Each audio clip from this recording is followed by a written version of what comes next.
All-Star Week is coming up soon in Philadelphia. 100,000 baseball fans are going to flood into the city. They're going to watch the Home Run Derby at Citizens Bank Park, and America is throwing itself a 250th birthday party at the same time. Every single one of those fans is standing in a hotel room right now searching Cheesesteak Philadelphia. And here's the thing about this market.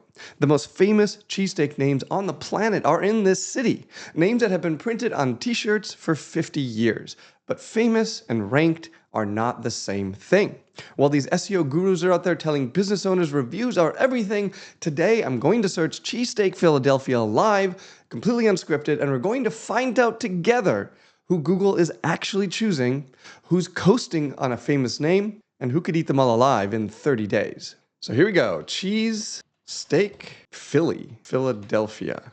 I'll just do the full city name. All right, Cheesesteak Philadelphia. So we have this overview, which is not an AI overview. This is interesting. I haven't seen one of these in a while. But then right below that, we have the map pack. Now, Shay's Shakes, Dalessandro Steaks, and Tony and Nick's. I'm going to do something that no one ever does. We always say that the top 3 spots map pack are where you need to be. That's because the 4th spot is invisible. In order to even see the 4th spot, you need to hit more places. No one ever hits more places, okay? It's really just me on these videos. So let's take a look. I always like to start with the first ranked one.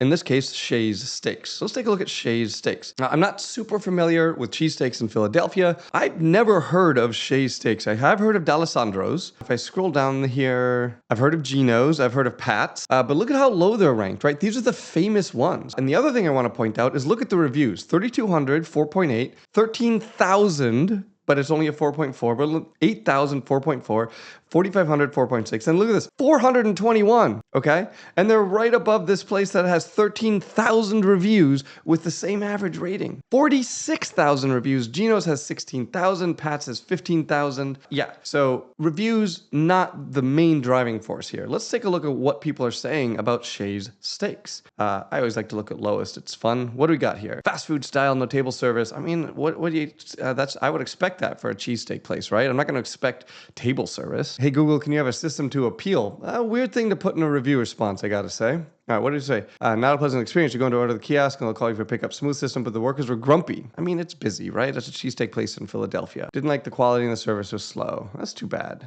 We don't have waiters, not sure who's grumpy. He doesn't say the waiters, he says the people behind the kiosk. Yeah, so not the best response. This seems, I don't know, very defensive. And again, a negative review that pointing out. So the owner keeps pointing out that all these negative reviews are basically friends of their competitors, I guess. I don't know. Maybe they are. Downtown, ordered the classic, $21. By far the worst I've tried. Yikes. Half the size. Wow. Okay, what do they say here? 10 1-star. Yeah, so I mean, again, I don't know, feels very defensive. I'm not a big fan of how the owner is responding to these. But let's take a look at their actual website. Remember, they're ranked #1 for Cheesesteak Philadelphia. So I would expect to see cheesesteak in the title tag, best cheesesteak in Philadelphia. And we do. The title tag, very important. Users don't really see it, but Google and the LLMs definitely see your title tag. You generally will rank first for the entities that are in your title tag. So you want to put the entity you want to rank for in your title tag. In this case, Cheesesteak Philadelphia. Awesome job. And then they have it a little bit, they call it steak sandwiches, fine, not perfect, not the best H1. This rotating hero image, we've tested this many times. This is generally hurts conversion, so I would advise getting rid of this. We go straight into the menu, but I can't click on any of these, okay? And here's a menu, which again, I can't click on any. I'd like to be able to click on the whole thing and make it larger. Oh, here's a bigger version of it. So why do we have this and this? Okay, can't click anywhere. Okay, can't click there. Then we keep going. Can't click anywhere. Some award. Now, one of the most important things to convert a visitor to your website is social proof. Look at how far down I am the page. I'm almost at the bottom. And this is the first time we actually see some local awards, some press. And then at the very bottom of the page, we have the review data. But this is wrong. 2,700 reviews. They have 3,200 reviews. So this is static data. This is not an embed. So My advice for Shay's is to make this a Google Business Profile embed, move it up to the very top here. Then right below those Google Business Profile reviews, I would then lead off with all of their awards. I would have a link to their PDF menu so that people can look at it, share it more easily. This menu is fine. Normally, I would suggest linking these cheesesteak sandwiches to articles about them that go into more detail about the cheesesteak, the recipe, these things, but they're already ranked #1, so they don't need to do that. Just some basic things here that I would look at if I were them to improve the user's experience on this page. And I would encourage the owner. They have a 4.8 rating. Stop being so defensive when you're responding to reviews, okay? So what I like to do after taking a look at the first one, that orients us, that is the best ranked website for Philly cheesesteak. Let's take a look at #4. And the reason I like to look at #4 is because this is basically the first loser, right? If you start ranked in the 30th and you do a whole bunch of work and then you're ranked 4th, you get roughly the same amount of traffic as if you had done nothing, okay? Now I know proximity is a major rank factor, but if you're 4th, nobody sees you, so you can't be 4th. So let's take a look at Angelo's Pizzeria. This is the cover image. I don't know. I mean, that doesn't look great, if I'm being honest. It looks kind of a mess. And then we have this video here, and let's come down. Let's take a look at what their reviews. 4.6, so a little bit lower overall. What do we have here? Another overrated spot. Pizza literally hurt to eat. Why would you get pizza? Oh, it's Angelo's Pizzeria. Makes sense. Okay, thank you for... So Angelo's Pizzeria is ranking #4 for Philly's cheesesteak. This is a big deal because even here it says pizza, but Google has identified them as cheesesteak.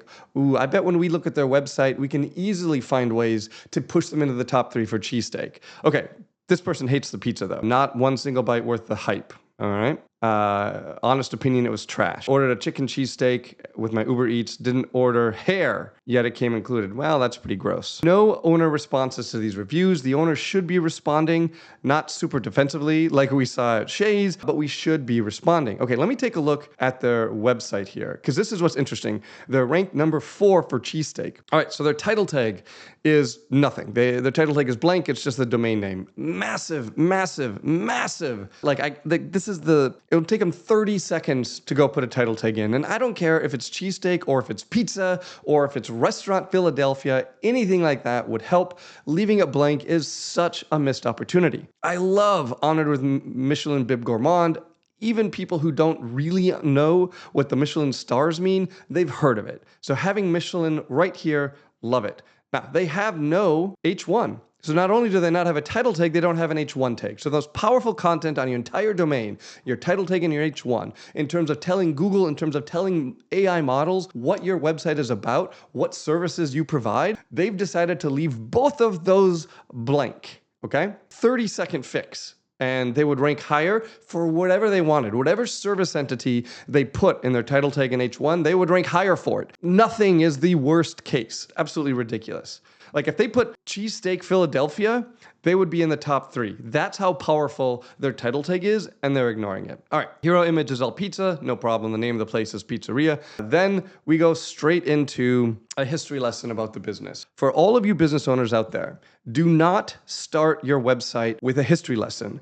No one is searching plumber near me or cheesesteak Philadelphia. No one is typing those things in Google because they want to read history lessons about people's businesses, okay? They're looking for the service. You need to talk to the person. You need to figure out what are they looking for and then give it to them.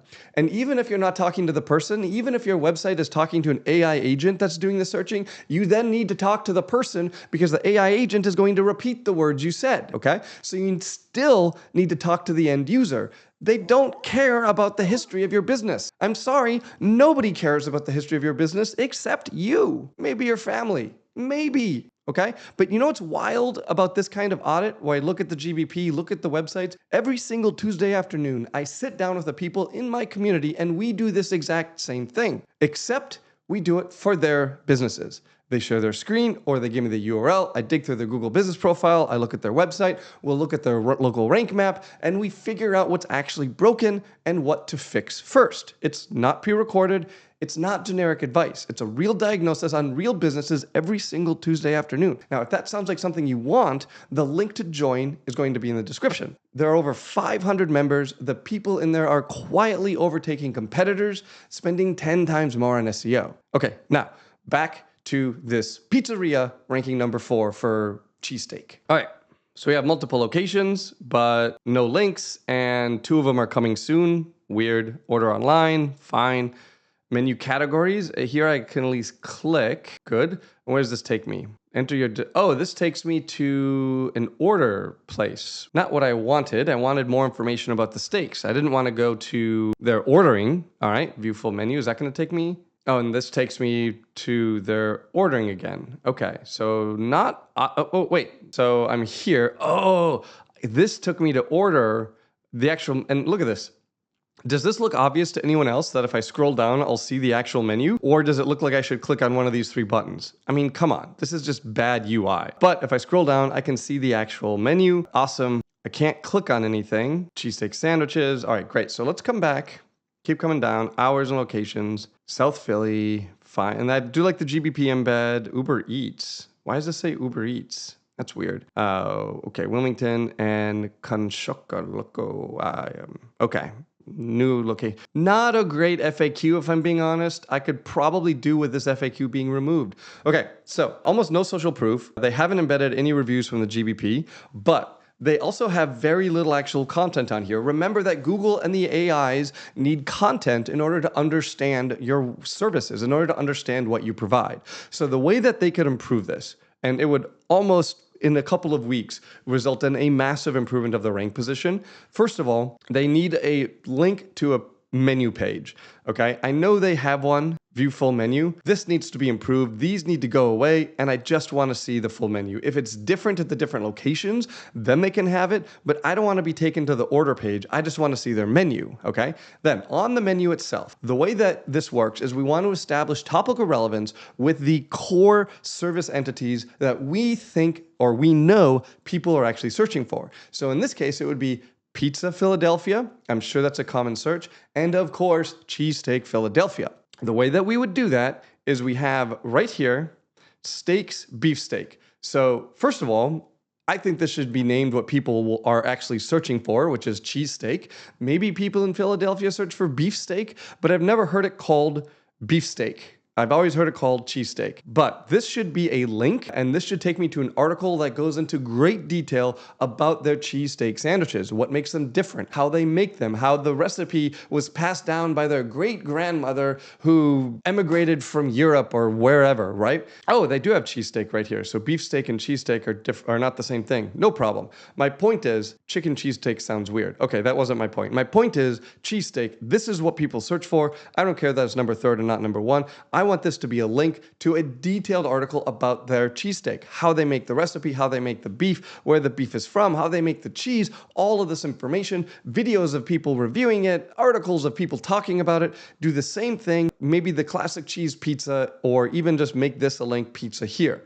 Okay, any one of those to establish topical relevance for those services with Google, to show the LLMs that your website is about cheesesteak sandwiches. Your website is about pizza. That's how you end up ranking higher for these types of keywords. The fact that they're ranked 4th for cheesesteak and they haven't done anything tells me that, oh man, I would love to talk to them. These are small changes. They could make them in an afternoon and dramatically improve their ranking for those very, very common search terms. I'm really excited about the possibilities for Angelo's here. All right, let's take a look at one more. I like looking at somebody near the bottom just for fun. Let's take a look at Philly Steak Co. Mainly because they have solid reviews, 4.3, only 231 reviews, but you can see that's not like 125 here, 600 here. We got 3,700 here, but not great. 4.2. Maybe I'll look at Old Brother. 1,500 reviews and a 4.8. That's pretty good. And cheesesteaks here, you can see that this is a category. So GMB Everywhere allows us to see more details on GBPs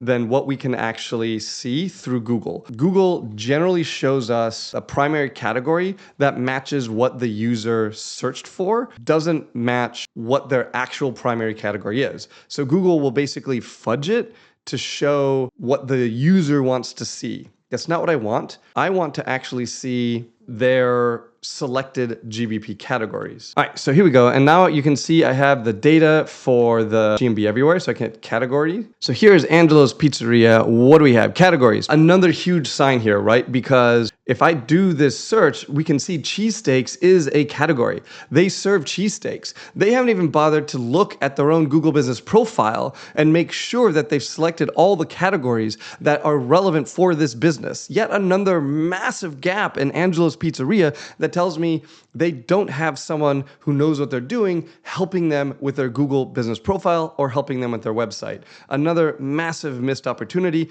You can have up to 10 secondary categories. It does not impact your primary category when you add more and more. But yeah, categories, pizza sandwich. And I said I was going to look at Oh Brother Philly. All right, as before, let's start by taking a look at reviews. Lowest, how's handling it? Sorry to hear we're investigating. Ooh, hard plastic in our cheesesteaks. That's massive. Their response is good. They're responding, first of all, that's good. And they're not responding defensively. They're responding, oh, I'm sorry to hear that. We'll try to do better. But they didn't respond here. Didn't respond here. Charging for the free pickles and peppers. So they just got 1 star because they want their free pickles. Miss Perez here loves free pickles. Can't get her free pickles, 1 star. Anyway, all right. Blair, counter for 5 minutes. Picking up your food, what are you going to pay? All right, so 1 star. She didn't have a great experience with somebody behind the counter. I mean, that's reasonable. But again, the owner needs to be responding to these. They respond like, that's not great. That's a good one. The owner needs to respond to more of these reviews. Okay, so what else do we see on here? We see this. That looks pretty good. That looks pretty good. These are solid headline images that they have there. Let's take a look at their website. And I don't like this pop-up. Best burgers in Philly. Oh Brother Burgers. Okay, so they're clearly trying burgers here. That could be part of the reason why they're ranking so poorly for cheesesteak. But just because their primary thing is burgers doesn't mean that they can't also rank for cheesecake. Also, they have a picture of a cheesecake right freaking here. And then we have widget didn't load, not awesome. And their H1 is Philadelphia's best cheesesteak. Kind of a strange thing. Usually you want to pick one, not go for multiple ones. And cheesesteaks here, but remember I said this before, Google could be showing me cheesesteaks because that's what I searched for, not because this is their primary category. Order line, fine. Not terrible. We do catering. This probably should be a little bit lower, right? We don't need somebody who's looking for catering from Oh Brother. They're probably going to be willing to spend a little bit more time looking for it. Your goal here on the stuff as high on the page as possible is to convert someone who's only going to spend a few seconds on your site. Somebody who's looking for catering, they're going to spend a little bit longer. Okay. They already said this, so this is just repeating it. Then some photos, contact location. I do like the GBP embed. I don't like the fact that they haven't embedded any reviews. I don't like that I can't see where the menu is. Is there a link to a menu? There's no link to a menu here. So very similar to what we talked about for Angelo's Pizzeria. Title tag H1, they should agree. They should align on what they want to rank for, what service, what food item they want to rank for, and align those. If it's cheesesteak, great. If it's burgers, great. Make the decision. Then they should have an actual menu that they link to from the homepage. And then it would be the exact same thing I talked about for Angelo's, where they want to take that menu, link to the core food items that they serve that people are actually searching for, talk about those items, talk about what makes them special, what makes them interesting, give out the recipe, all those things. That massively helps to create topical relevance for restaurants. So few restaurants do that. It's actually quite easy to rank for specific dishes on restaurants if you just take that methodology. We call it the core 30, and normally we talk about that in terms of plumbers or other local service area businesses, but it's the exact same thing for restaurants, where you're going to take everything that you want Google to know about you and structure it an orderly way on your website. So Google, so LLMs, the AI models can understand what your business is, what you offer, and why they should select you. This doesn't have a lot of that, okay? It barely talks about cheesesteaks. It actually talks barely about burgers, even though they want to be known for that. So the way to fix that is to have a menu and then internally link from your menu to all the dishes that you really want Google and the AI systems to know about. All right, that is 3 cheesesteak spots in Philadelphia, or at least 1 cheesesteak spot, a pizza place, and a burger joint, because that's what was ranking. Now you know exactly why Google ranks them the way they do. And if you want to see what happens when I run this same playbook with 1 million people partying in the streets, go watch the Gumbo New Orleans video from Mardi Gras. Same format, completely different winner. See you there.